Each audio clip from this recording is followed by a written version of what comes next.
90च्या सुरुवातीलाच भारताच्या राजकारणात मोठी उलथापालथ सुरू होती. व्हीपी सिंग आणि चंद्रशेखर यांचं केंद्रातलं सरकार एका मागोमाग एक धडाधड कोसळलं.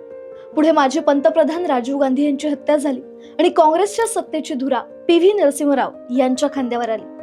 पण त्यांच्या समोर संरक्षण मंत्री पदाचा नवा पेच होता आणि त्यांना एकच व्यक्ती योग्य वाटत होते, ते म्हणजे शरद पवार.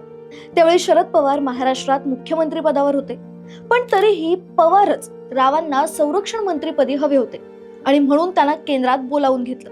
आता केंद्रात जायचं म्हटलं तर संसदेत खासदारकी असणं महत्वाचं होतं. त्यावेळी शरद पवार यांच्यासाठी एकच मतदारसंघ सर्वात जास्त सुरक्षित होता आणि तो होता बारामती. आता मतदारसंघ तर आहेच, पण या मतदारसंघात आधीच एक अवघ्या 32 वर्षांचा तरुण खासदार 4 महिन्यापूर्वीच निवडून आला होता. हा एक नवीन पेच होता. आता काय करावं? पण त्या माणसाने कसलाही विचार न करता आपल्या काकांसाठी, शरद पवारांसाठी थेट आपल्या खासदारकीचा राजीनामा देऊन टाकला. आपल्या जवळचा व्यक्ती असो वा दूरचा, उदार भावना आधीपासूनच या व्यक्तिमत्वामध्ये होती. म्हणूनच तो सर्वांना, अगदी सर्वांना आपलासा वाटायचा. हो तर हो, नाही तर नाही, जे आहे ते थेट रोखठोक. त्यांची काम करण्याची शैलीच निराळी होती.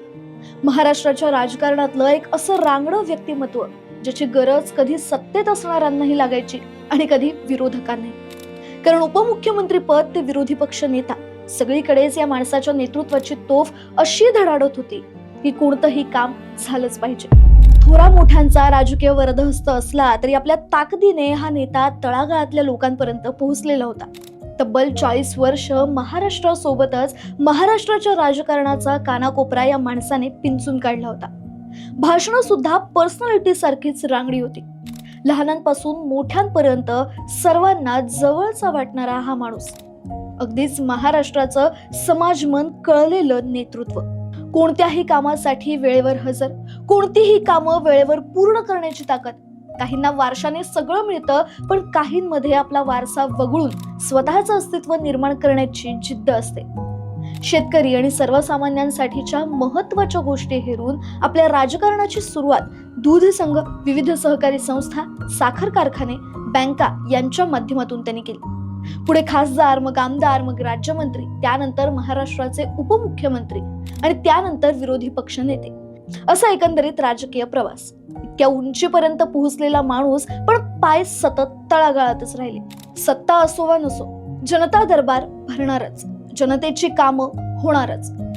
आपण इथपर्यंत ज्यांच्यामुळे आलोय त्या जनतेचा आदर या माणसाने नेहमीच सभागृहात ठेवला. राजकीय विरोधक तर त्यांचेही होतेच, पण या माणसाने विरोधकांच्या मनावरही अधिराज्य गाजवलं होतं. शब्द पाळणारा नेता, अशीच सगळीकडे ख्याती, त्यात दादा नावाची आपुलकी. यामुळे हा माणूस महाराष्ट्राच्या घराघरात पोहोचला होता. स्पष्ट वक्तेपणा आणि उत्तम प्रशासन या नेत्याच्या कदाचित आवडीच्याच गोष्टी असाव्यात. महाराष्ट्र हा सध्या कितीही आधुनिकीकरणाकडे झुकलेला असला, इथे कितीही शहरीकरण झालं असलं तरी आपला ग्रामीण बाणाच त्याच्या मदतीला धावून येतो. असाच हा ग्रामीण बाज असलेला उमदा नेता आज महाराष्ट्राला सोडून गेला. महाराष्ट्राच्या सेवेसाठी बारामतीच्या मातीतून उठलेला हा नेता अखेर बारामतीच्या मातीतच निजला.